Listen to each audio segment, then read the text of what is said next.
Hey guys, what's up? It's Kyle Murphy, and you're listening to Down in the Valley with the Peel.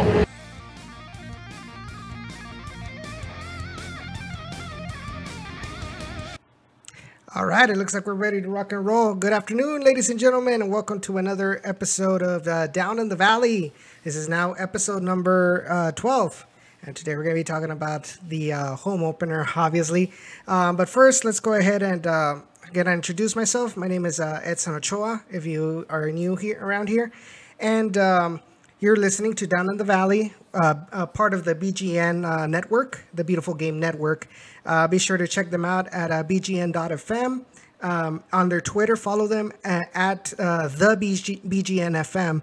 And you can also check out the other BGN podcasts like the USL Show, the Backchat Show, Sock Takes, and many, many others. Really, really good USL podcasts you can check out. And also be sure to check out the BGN's sponsor, Roughneck Scarves, the official scarf supplier of the MLS, NCAA, and the USL, obviously. And with that being said, let's go ahead and welcome everybody's favorite Toros writer, Carson Merck. What's up, Carson? Not too much, and that's an honor to be the favorite Toros writer, and also I think it would be crazy if someone was listening to the show and didn't know who Edson Ochoa was, but that's aside from the point. Well, you know, thankfully the channel, the podcast has been growing, so I'm pretty sure there's going to be some new people out there that not only will be probably watching the stream, maybe even where they can also check out our podcast, Apple Music, Google Play Store, SoundCloud, and on Stitcher, which is all pretty much brand new. But man, Carson, the USL season is finally here, and honestly, it lived up to its expectations. I watched so much USL soccer last weekend; it was ridiculous. I found myself watching matches that I couldn't care any less about. But yeah, it's definitely nice to have the USL back in action. Definitely. But let's go ahead and specifically talk about the Toros. What did you think of the game? Did it live up to its expectations? Did they do more than you thought that they were going to do, or was it a little bit underwhelming? I was pleasantly surprised. Unfortunately, they couldn't come out with a victory. And actually, if you look back, we haven't won either of our two previous season openers. We actually lost both of them. So. Draw is a step in the right direction. Yeah, I was pleasantly surprised on both ends. I was impressed by the attacks. They seemed to be playing pretty positive, brand of soccer, and then that back line was rock solid, especially Connor Donovan and Kyle Adams. So I was overall impressed. There wasn't really any specific area where I was super disappointed or was surprised that. I was definitely came away with good thoughts, especially moving forward in the season. Yeah, definitely. I mean, from what we saw in preseason, we had an idea what the back line was gonna be like.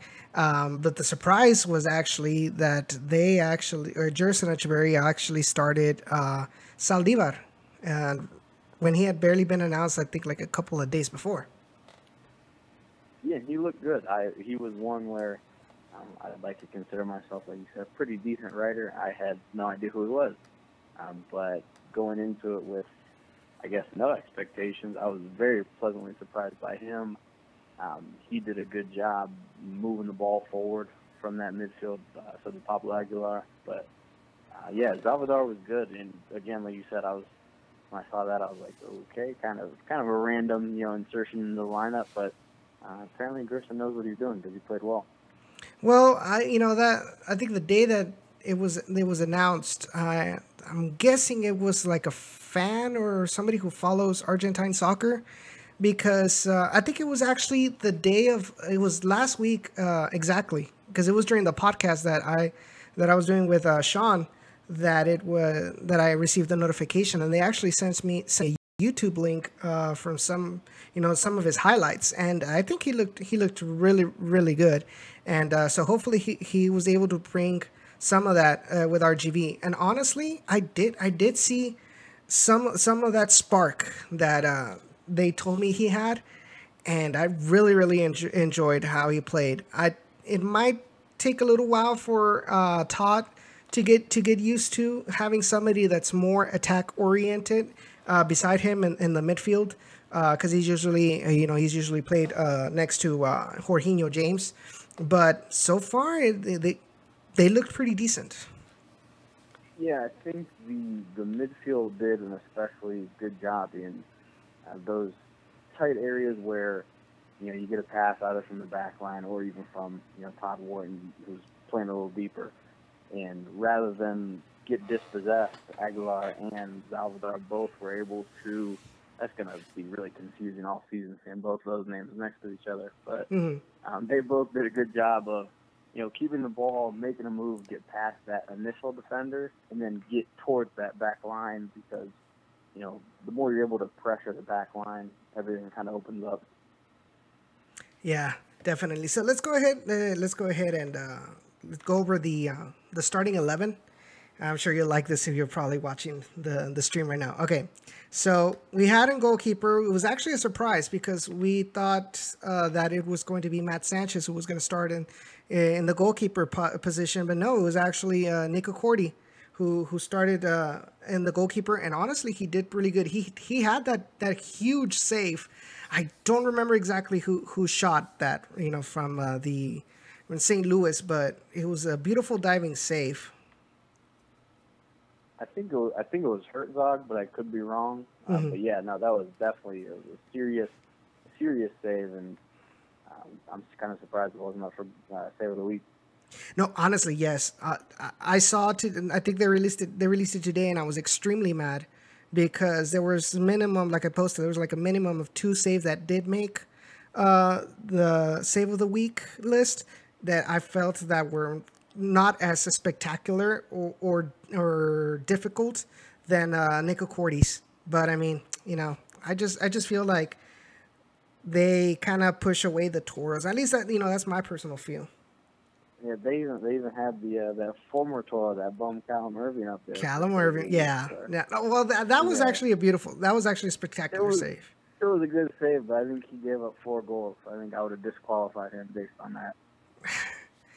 Well, that is true, and honestly, I'm surprised because I'm surprised that Callum let in 4. I'm used to seeing him, being what he showed here when he was at RGV in 2016. So, I mean, but definitely it does help. He might be a victim of playing behind the worst back line. Obviously, that 2016 back line with the Toros was ridiculous. Yes. Ottawa's is definitely not as sturdy, so that could be part of it. But being that he is a friend, I prefer just to assume he's a horrible goalkeeper and let all 4 of you shots in. Mm-hmm.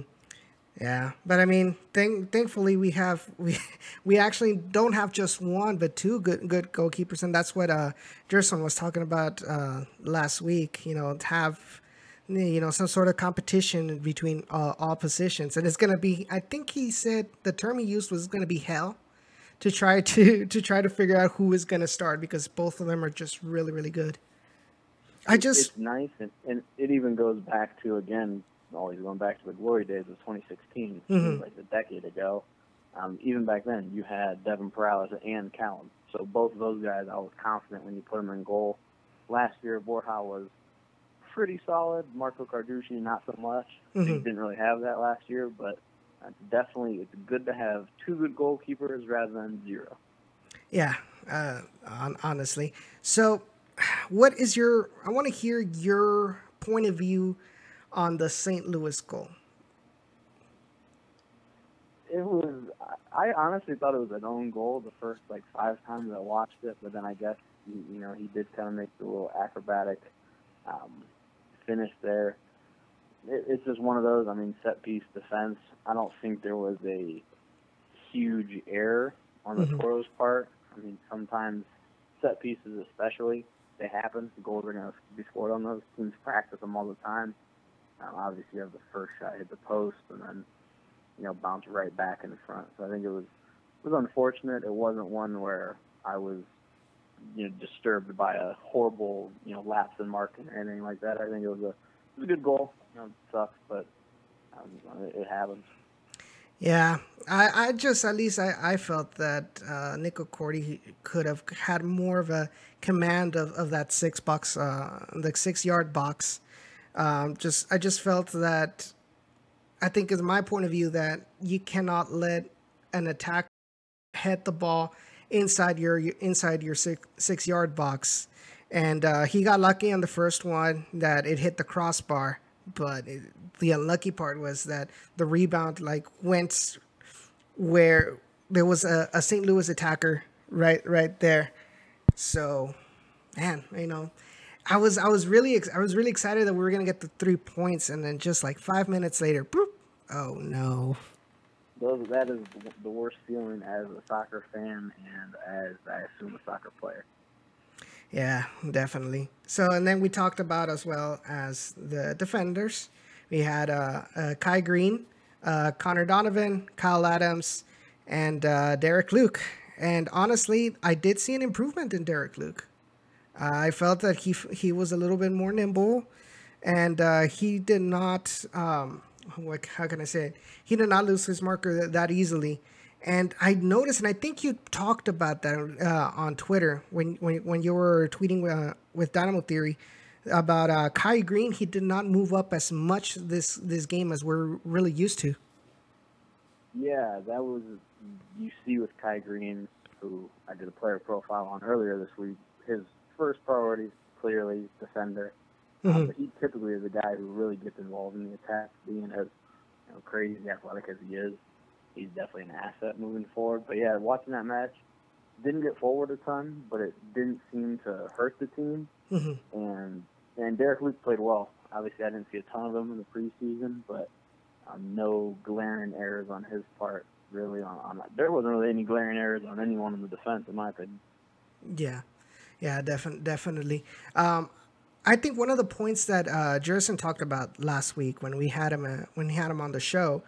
And I think this week's game proves his point. And one of the things he said was that the attackers have their job to do, which is defend, and that you're not going to help on the attack until you prove that you're able to and that you need to. So, for example, you have to fulfill your defensive duties first, and then you can think about attacking. Which we saw a little bit of Kai Green, because I noticed that when he went up, St. Louis kind of took advantage of that, and so they tried to go with the long ball over to that left side, or their left side of the field, trying to take advantage whenever Kai Green went up. And so that's when he realized, he's gonna stay back, and it helps also that Zach Wright was actually doing a decent job out there on the wing. Exactly. I would much rather have a defender have an above-average defensive game and not do much in the attack than have a average game in the attack but subpar game, on the back line. So I definitely think Gerson definitely is completely correct in that. And, man, that center back pairing of Adams and Donovan was great. Honestly, teams can win with very little attack, or can at least, come away with results, whether it's a win or a draw. To have a defense like that is great. And then, you score a couple goals here and there, you're in good shape. And Ross Hester has done that for 5 years now. So it's definitely nice to be comfortable back there. I don't think we were super comfortable with the defense last year. Yes. Definitely more comfortable this year. Yeah, and you know what? Just the fact that it's barely been 1 week and he's already back with, training with the Dynamo. Kyle Adams, and I believe the other one was, correct me if I'm wrong, I think Kai Green was up there. Yeah, Kai Green. It was Kai Green and Kyle Adams were both training with the Dynamo this past few days. So will be interesting. Hopefully they don't start poaching again. At least let us have half a season with them, and then they can start thinking about poaching our players. But then again, the Dynamo have the final say. So now going to advance. We had in the midfield, come on, there we go. So we had with Zach Wright out as a right winger. We had obviously our captain Todd Warden, Saldivar as well beside him, and then Chuy Enriquez.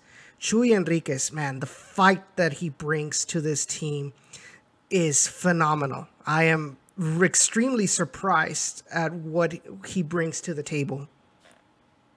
I'm excited to see. Just like you said, he's a fun player to watch as a neutral fan. Yes. Just the skill he has on the ball, that aggressive mindset. In the past, we've had guys like Camilo Monroy, Pungo to an extent. Yeah, Urbin. No, what was it? Arboleda. Kind of all of them. Mm-hmm. I think the play that really stood up to me was that one where he almost scored, where the defender was trying to jostle and protect the ball so it'll go out, and somehow Enriquez just goes through the side of him and takes the ball away and just hits 1-on-1 versus the keeper. I thought that would have been a spectacular goal if it had gone in, but it was just a quick reflexes that that denied him the opportunity to score in his you can say debut with the Toros in an actual official match. And I think on your article he also said you just see that confidence that he brings, and the announcers were kind of mentioning about that, and I remember because they were actually talking about your article, but he thought that he said that it was like a local newspaper, where he said that he was going to bring a lot of goals and celebrations or something like that.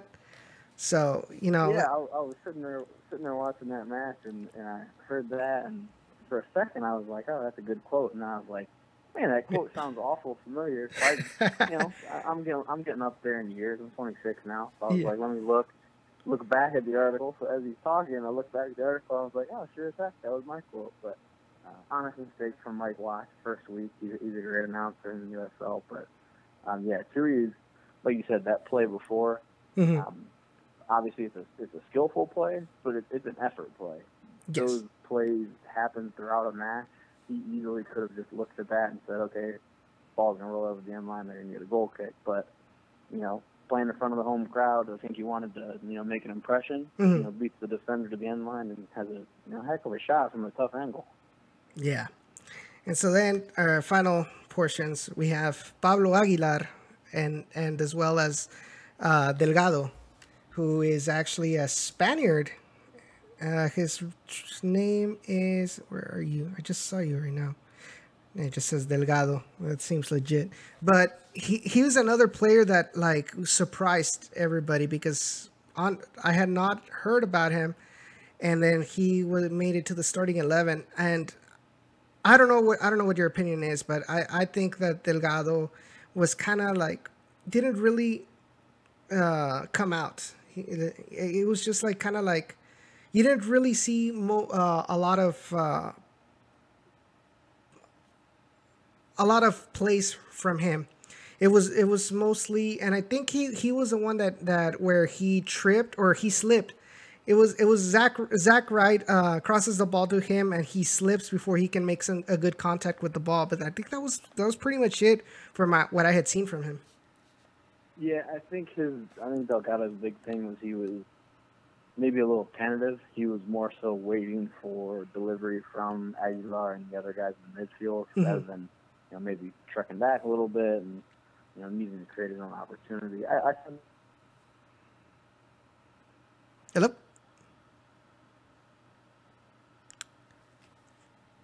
Carson. I think we lost him.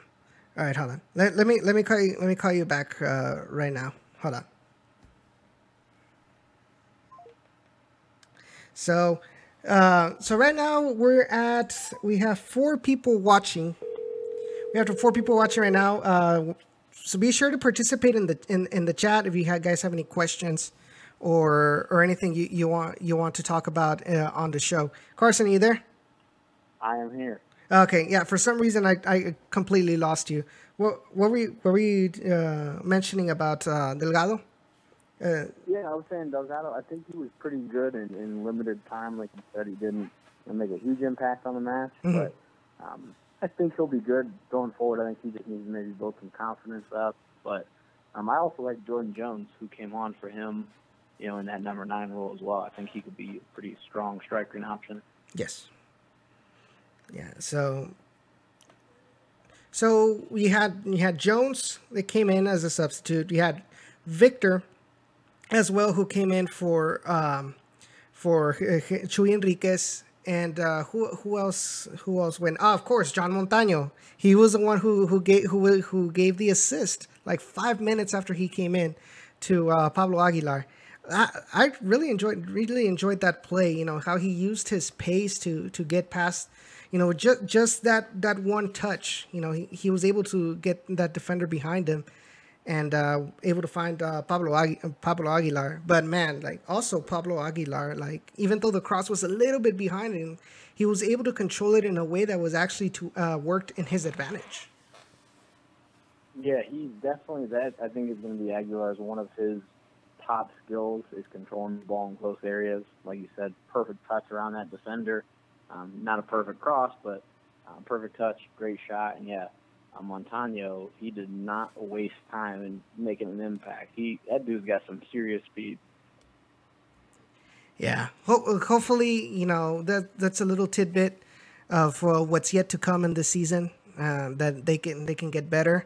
Hopefully, we're able to maintain this team, as a cohesive unit and not have much, too much movement where some players go to the Dynamo, players coming in, to the Dynamo, kind of disrupt this little chemistry, because so far what I have seen, I think I'm actually happy the fact that this, I guess you can say, USL specific team or roster that we have so far, looks really good on paper. Yeah, pretty deep team as well. I mean, we have some depth at center back, at fullback as well, and then 2 subs make an impact with Jones and Montaño. So, yeah, as long as the guys don't go up to the Dynamo, you also, I would say, you'll definitely see some players going down to the Toros, which not always a great thing, but definitely usually a good thing depending on the player and their mindset. So maybe we'll see Jordan Oppie hasn't had a chance yet coming off the concussion in the preseason. Maybe you see him play. Maybe some familiar faces, Charlie Ward, Eric Bird, any of those guys.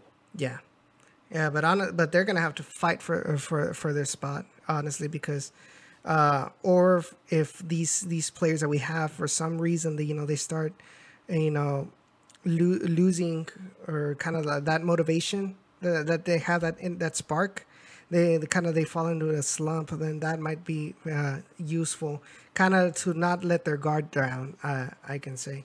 But Carson, you have anything else you want to talk about? You want to talk about Llamas FC?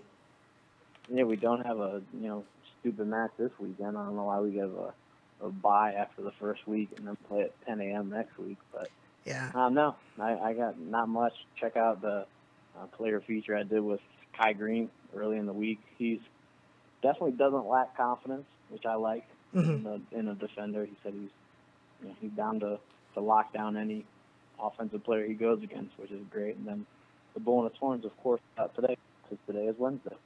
Definitely, always a good read, man. And yeah, you're welcome to always give us a call whenever you got anything. And so Carson, where can they find the Bull and the Torns, and where can they find you? They can find the Bull and the Torns at dynamotheory.com, and then I am on Twitter at Carson A. Merck. Oh, come on. You gotta tell them your Instagram as well. Oh, my Instagram. Bring the action something. Bring the action 18, I think. Definitely. So, man, thanks a lot. Thanks a lot for joining us today, Carson, and hope to have you back again. And I'll and I'll be retweeting today's bull on its horns for our fans to see it. You're a good man. All right, man. Have a good night. Have a good night, man. And good luck. Good luck to the Las Vegas Lights, who actually won. They beat Fresno. Yeah, I was surprised. I was as surprised as anyone. Yeah. So, kind of real quickly, what was up with the fact that now Chalice is technical director and his son is the coach or something like that? That was weird. That was also a surprise. They kind of dropped that on everyone at their away kit unveiling. Mm-hmm. To my knowledge, the day-to-day roles won't change. Chalice is still going to be the main guy on the sideline. Practice doesn't change much. From what I've gathered, Chalice, I think, had the biggest hand in choosing the players. Yes. And then also his son Isidro is more of the tactician on the field. So I think they were almost just trying to make it make sense with the typical structure of a soccer team. So it was definitely a surprise and kind of strange that they changed that right before the season, but it doesn't seem to be affecting anything, in play. Well, I guess you can say that's the Las Vegas style. But, man, that is true. All right, man. Hopefully you're able to make it down to the Rio Grande Valley for when the Toros play Las Vegas. That would be beautiful. So what, shirt swap or what? Yeah, for sure. All right, definitely. We'll be looking forward to that, man. All right, buddy. All right, man. Have a good night. All right, guys. So that was Carson Merck. I am having problems with internet issues, which means that I will probably shut down the live stream on YouTube right now. But we'll continue to have we'll continue to record. We'll actually continue recording the episode. I'll go ahead and upload it whenever possible.